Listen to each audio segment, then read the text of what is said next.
Oke, jadi kisah yang aku akan bahas kali ini dengan judul yang sudah kalian lihat di depan. Jadi ini adalah kisah nyata yang dialami oleh salah satu teman kita, sebut saja namanya Tina atau Mbak Tina gitu ya. Ada tempat dan juga kejadian yang sengaja disembunyikan atau disamarkan. Oke, jadi dia itu sudah mengalami gangguan, beberapa gangguan hal gaib itu memang sejak kecil ya. Jadi entah itu gift atau apapun yang setahu kita, kalau sekarang mungkin kita bisa sebut dia indigo atau apapun, sensitif dalam hal-hal yang berbau dengan goib gitu ya. Oke.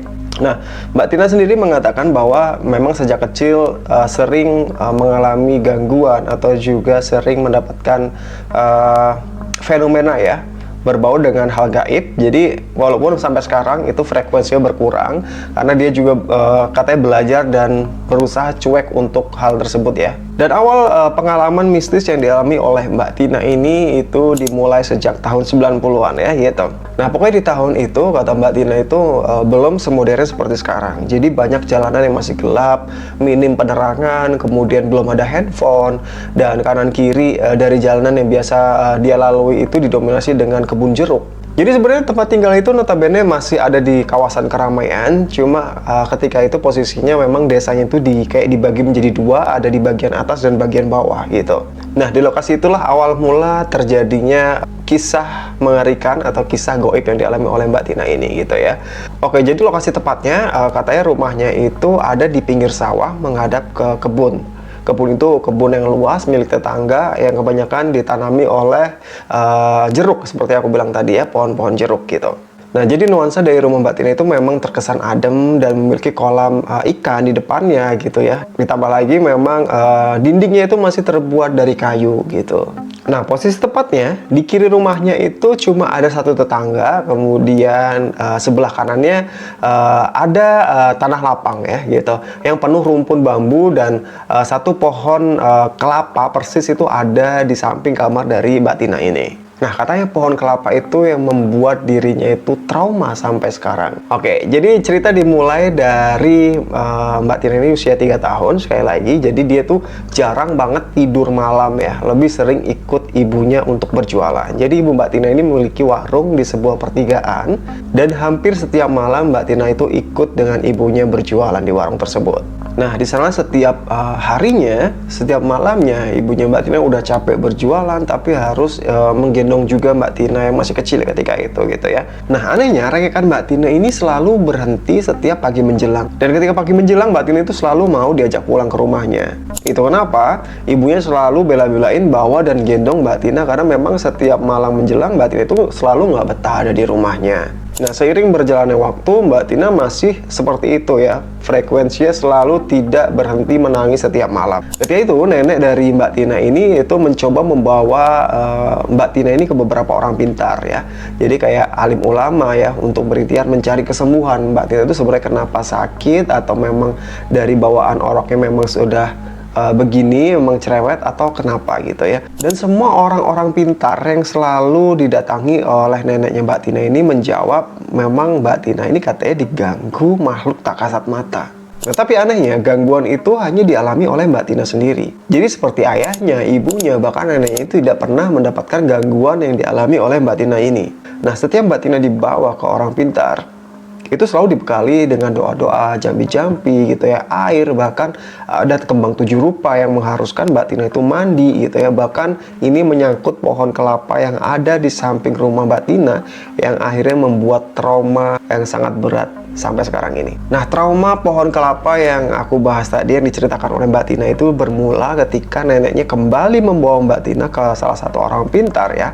Nah, sebelum pulang, jadi neneknya itu dibekali selembar daun ya. Entah itu daun apa, Mbak Tina nggak bisa menyebutkan secara spesifik karena waktu itu dia masih kecil juga, masih 3 tahun umurnya gitu. Yang jelas sesuai instruksi, daun itu katanya harus ditaruh di bawah bantal ketika Mbak Tina memulai untuk tidur malam. Dengan harapan Mbak Tina itu bisa tidur nyenyak dan tidak menangis lagi. Nah, akhirnya ditaruhlah daun tersebut di bawah bantal ya gitu. Jadi biasanya Mbak Tina itu tidur di tengah dan bapaknya ada di samping kanan, ibunya di samping kiri gitu ya. Dan ketika itu bapaknya sedang ada di rumah, jadi otomatis Mbak Tina bisa tidur di tengah ya, di tengah-tengah orang tuanya dan sambil dipeluk kanan kiri oleh orang tuanya. Jadi seperti malam-malam sebelumnya, jadi Mbak Tina itu sering banget kayak ngedengar suara-suara aneh, kelotekan di atas genting, ada suara orang lari di atas genting, itu biasa dia dengar setiap malam. Jadi dengan material rumahnya itu yang hampir semuanya terbuat dari kayu, itu semakin memperjelas bunyi-bunyian yang ia dengar ketika itu.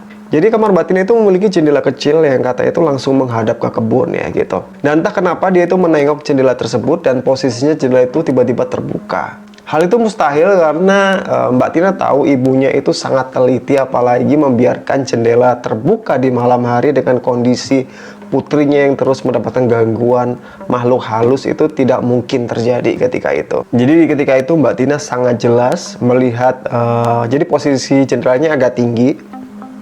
Dia melihat bayangan hitam dari lambaian daun kelapa yang memang ada di samping kamarnya, itu membuat dirinya semakin ketakutan ketika itu. Nah, belum sempat membangunkan ibunya ketika itu untuk meminta menutup jendela yang terbuka tersebut, entah dari mana datangnya tiba-tiba Mbak Tina itu melihat dari ujung matanya ada di atas bantal itu sebuah bulu hitam, gumpalan bulu hitam.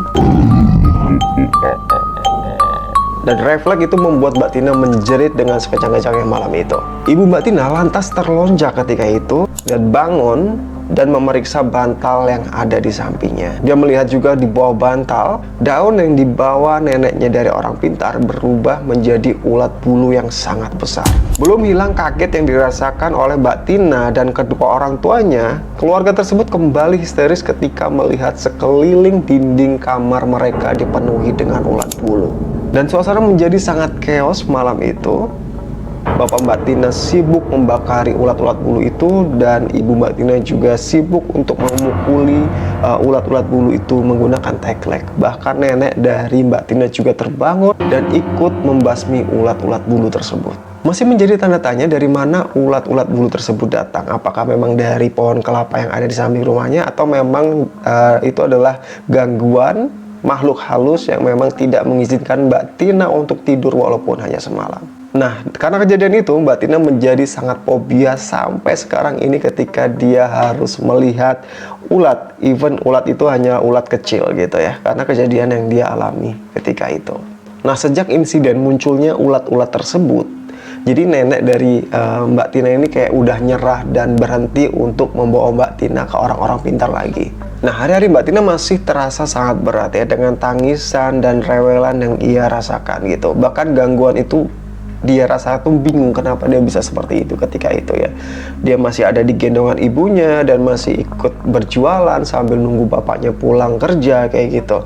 Bahkan yang sangat berat ketika waktu itu ibunya dikira menjadi wanita penghibur atau wanita malam karena terus mangkal di pertigaan, yang sebenarnya ibunya sedang berjualan dan nunggu suaminya untuk pulang gitu ya.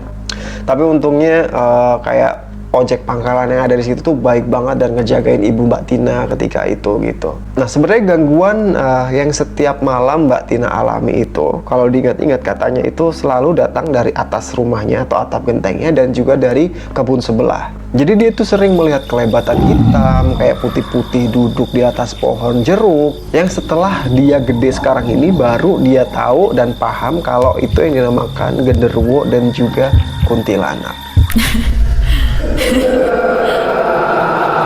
Nah, puncaknya ketika sore hari ketika itu Mbak Tina bermain dengan sepupunya di halaman rumahnya. Kemudian di situ dia berusaha mengambil air dari kolam ikan. Kolam ikan yang aku ceritakan di awal. Jadi Mbak Tina memiliki kolam ikan.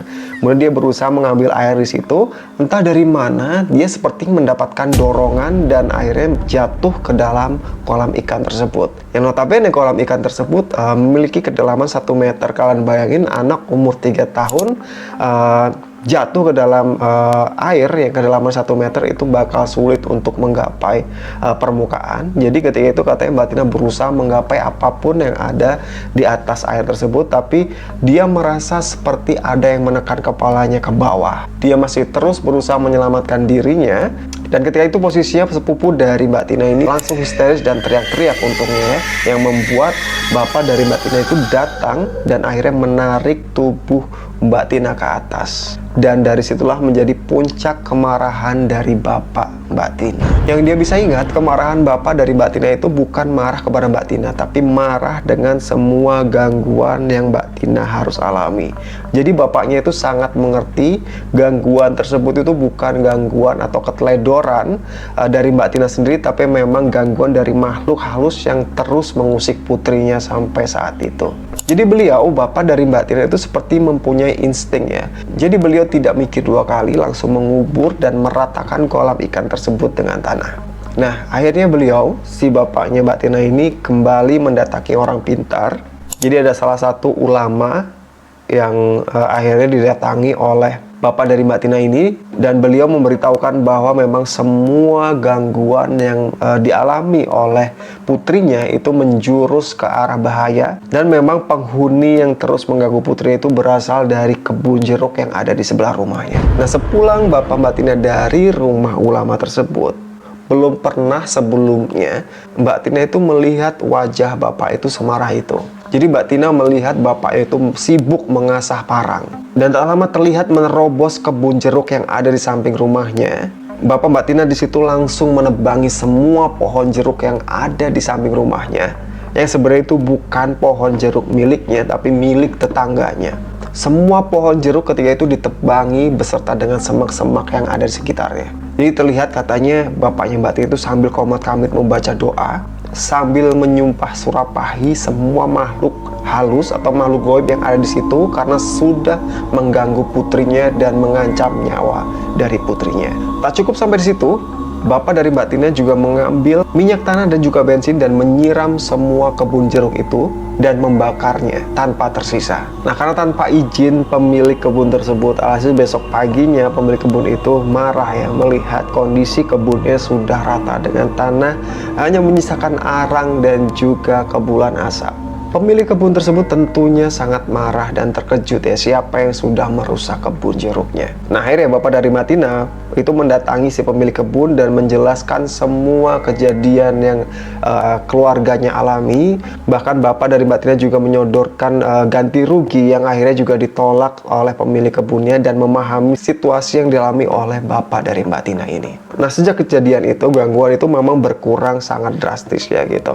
Jadi Mbak Tina sendiri pun bisa tidur dengan nyenyak. Tidak berapa lama setelah kejadian itu juga akhirnya keluarga itu membeli sebuah rumah masih dalam satu kecamatan, hanya berbeda dusun saja. Dan saat itu keluarga itu berharap ya dan berpikir akan menemukan ketentraman dengan pindah ke rumah baru. Namun disinilah teror sesungguhnya baru dimulai. Kita lanjut di part 2.